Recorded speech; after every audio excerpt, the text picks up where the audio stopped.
Hi guys, recent video ಬಗ್ಗೆ ಮಾತಾಡೋಣ because people don't understand my videos. Kannada ಆಡಿಯನ್ಸ್ಗೆ ನಾನು ಹೇಳೋ ಅಂಥ points obviously very new.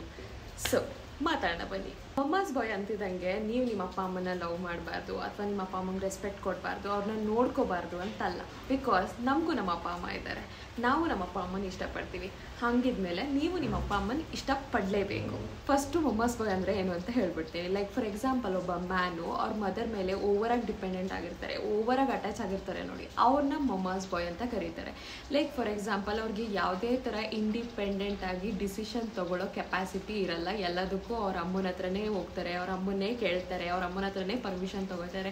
And also ಅವ್ರಿಗೆ ಯಾವುದೇ ಥರ ಬೌಂಡ್ರೀಸ್ನ ಸೆಟ್ ಮಾಡ್ಕೊಳ್ಳೋ ಅಂಥ ಕೆಪಾಸಿಟಿನೂ ಇರಲ್ಲ. ಎಲ್ಲದಕ್ಕೂ ಅವ್ರ ಅಮ್ಮನ ಮೇಲೆ ಡಿಪೆಂಡೆಂಟ್ ಆಗಿರ್ತಾರೆ. ಆ್ಯಂಡ್ ಥರ್ಡ್ ಪಾಯಿಂಟ್ ಏನಪ್ಪ ಅಂದರೆ, ಲೈಕ್ ಅವ್ರ ಪಾರ್ಟ್ನರ್ ಇದ್ದರೂ ಕೂಡ, ಅವ್ರ ವೈಫ್ ಇದ್ದರೂ ಕೂಡ ಎಲ್ಲದರಲ್ಲೂ ಅವ್ರ ಅಮ್ಮನ ಡಿಸಿಷನ್ನೇ ಪ್ರಿಯಾರಿಟೈಸ್ ಮಾಡ್ತಾರೆ ಹೊರತು ಅವ್ರ ವೈಫ್ಗೆ ಯಾವುದೇ ಥರ ಪ್ರಿಯಾರಿಟಿ ಕೊಡಲ್ಲ. ಇಂಥವ್ರನ್ನ ನಾವು ಮಮ್ಮಾಸ್ ಬಾಯ್ ಅಂತ ಕರಿತೀವಿ. ಆ್ಯಂಡ್ ಎಷ್ಟೊಂದು ಫ್ಯಾಮಿಲಿಗಳಲ್ಲಿ ಯಾವ ಥರ ಇರುತ್ತೆ ಅಂದರೆ, ಗಂಡ ಹೆಂಡತಿ ಎಲ್ಲಾದರೂ ಹೋಗ್ಬೇಕಂದ್ರೂ ಹೋಗಿ ಅವ್ರ ಅಮ್ಮನ ಪರ್ಮಿಷನ್ ಕೇಳಬೇಕು. ಆ್ಯಂಡ್ ಒಂದು ಸೀರೆ ತಂದ್ಕೊಡೋಕ್ಕೂ, ಒಂದು ಒಡವೆ ತಂದ್ಕೊಡೋಕ್ಕೂ ಹೋಗಿ ಅವ್ರ ಅಮ್ಮನ ಹತ್ರ ಪರ್ಮಿಷನ್ ಕೇಳ್ಕೊಬರ್ಬೇಕು. ಅವ್ರ ಅಮ್ಮ ಒಪ್ಪಿದ್ರೆ ಮಾತ್ರನೇ ಇವನ್ನೆಲ್ಲ ಮಾಡಬೇಕು ಹೆಂಡತಿಗೋಸ್ಕರ.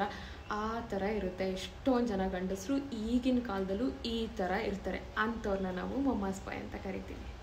ಇವಾಗಿನ ಕಾಲದಲ್ಲೂ ಎಷ್ಟೊಂದು ಜನ ಮದರ್ ಇನ್ ಲಾಸ್ ಅವ್ರ ಮಕ್ಳುಗಳ್ನ ಮದುವೆ ಮಾಡಿಕೊಟ್ರೂ ಕೂಡ ಅವ್ರ ಮಗುನ ಲೈಫಲ್ಲಿ ಅವರೇ ಮೇನ್ ಕ್ಯಾರೆಕ್ಟರ್ ಆಗಿರಬೇಕು, ಅವರೇ ಹೀರೋ ಆಗಿರಬೇಕು ಅನ್ನೋ ಥರ ಮೆಂಟಾಲಿಟಿ ಇಟ್ಕೊಂಡಿರ್ತಾರೆ. ನಾನು ಹೇಳ್ದಂಗೆ ಕೇಳಬೇಕು, ನನ್ನ ಮಗ ನಾನು ಹೇಳಿದ್ದೇ ಮಾಡಬೇಕು, ನಾನು ಹೇಳಿದ್ದೇ ಎಲ್ಲದೂ ನಡಿಬೇಕು ಅನ್ನೋ ಥರ ಕ್ಯಾರೆಕ್ಟರ್ ಅಥವಾ ಒಂದು ಮೆಂಟಾಲಿಟಿ ಇಟ್ಕೊಂಡಿರ್ತಾರೆ.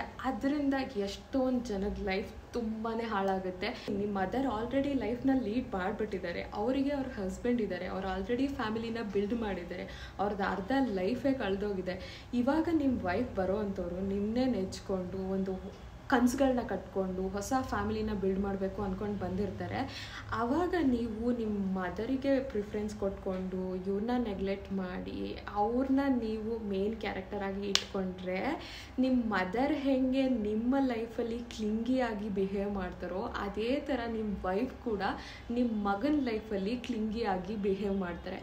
ಯಾವಾಗ ಈ ಥರ ಒಂದು ಕ್ಲಿಂಗಿ ಮೈಂಡ್ಸೆಟ್ ಬರುತ್ತೆ ಮದರ್ ಇನ್ ಲಾಸ್ಗೆ ಅಂದರೆ, ಅವ್ರು ಯಾವಾಗ ಅವ್ರ ಹಸ್ಬೆಂಡಿಂದ ಒಳ್ಳೆ ಲವ್ ಅಥವಾ ಪ್ರೀತಿ ಸಿಕ್ಕಿರಲ್ಲ, ಆ ಥರ ಸಿಚುಯೇಷನ್ಸಲ್ಲೇ ಯಾವಾಗಲೂ ಮದರ್ಸ್ ಅವ್ರ ಸನ್ ಲೈಫಲ್ಲಿ ಕ್ಲಿಂಗಿಯಾಗಿ ಬಿಹೇವ್ ಮಾಡ್ತಾರೆ, ಅಥವಾ ಒಂಥರ ಇನ್ಸೆಕ್ಯೂರಿಟಿಯಿಂದ ಆ ಥರ ಕ್ಲಿಂಗಿಯಾಗಿ ಬಿಹೇವ್ ಮಾಡ್ತಾರೆ.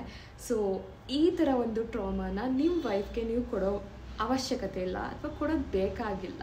ನಿಮ್ಮ ಮಕ್ಳುಗಳು ಚೆನ್ನಾಗಿರಬೇಕು. ನೀವು ಎಷ್ಟು ಚೆನ್ನಾಗಿರ್ತೀರ ನಿಮ್ಮ ಹೆಂಡತಿದಿರ ಜೊತೆ ಅದನ್ನು ನೋಡಿ, ಅಥವಾ ನಿಮ್ಮ ಪಾರ್ಟ್ನರ್ಸ್ ಜೊತೆ ನೀವೆಷ್ಟು ಚೆನ್ನಾಗಿರ್ತೀರ ಅದನ್ನು ನೋಡಿ ನಿಮ್ಮ ಮಕ್ಳುಗಳು ಕೂಡ ಅವ್ರ ವೈಫ್ನ ಅಥವಾ ಅವ್ರ ಹಸ್ಬೆಂಡ್ಸ್ನ ಚೆನ್ನಾಗಿ ಟ್ರೀಟ್ ಮಾಡಬೇಕು ಅನ್ನೋ ವ್ಯಾಲ್ಯೂಸ್ನ ಬೆಳೆಸ್ಕೊತಾರೆ. ಸೊ ನಿಮ್ಮ ವೈಫ್ನ ಚೆನ್ನಾಗಿ ಟ್ರೀಟ್ ಮಾಡಿ. ಹಂಗಂತ ನಿಮ್ಮ ಅಮ್ಮನ್ನೇ ಬಿಟ್ಬಿಡಿ ಅಂತ ನಾನು ಹೇಳ್ತಾ ಇಲ್ಲ. ನಿಮ್ಮ ಅಪ್ಪ ಅಮ್ಮನೂ ನೋಡ್ಕೊಳ್ಳಿ, ನಿಮ್ಮ ಅಪ್ಪ ಅಮ್ಮನೂ ಚೆನ್ನಾಗಿ ಇಟ್ಕೊಳ್ಳಿ. ಅದನ್ನೇ ನಾನು ಯಾವಾಗಲೂ ಹೇಳ್ತೀನಿ, ಆಯಿತಾ. ನಾನು ಇವಾಗ ಏನೇನು ಹೇಳಿದ್ದೀನೋ ಅದೆಲ್ಲದನ್ನು ವೈಫ್ಗೂ ಅಪ್ಲೈ ಆಗುತ್ತೆ. ದಿಸ್ ಈಸ್ ಜೆಂಡರ್ ನ್ಯೂಟ್ರಲ್, ಆಯಿತಾ. ಎಷ್ಟೊಂದು ಜನ ವೈಫ್ಗಳು ಅವ್ರ ಅಮ್ಮಂದಿರ ಮಾತು ಕೇಳ್ಕೊಂಡಿರ್ಬೋದು, ಅವ್ರ ಅಪ್ಪಂದಿರ ಮಾತು ಕೇಳ್ಕೊಂಡಿರ್ಬೋದು, ಅಥವಾ ಅವ್ರ ಫ್ರೆಂಡ್ಸ್ಗಳ ಮಾತನ್ನೆಲ್ಲ ಕೇಳಿಕೊಂಡು ಅವ್ರ ರಿಲೇಷನ್ಶಿಪ್ಗಳನ್ನ ಹಾಳು ಮಾಡ್ಕೊತಾ ಇರ್ತಾರೆ. So this video, this talk applies to both the genders. Ishte. Bye.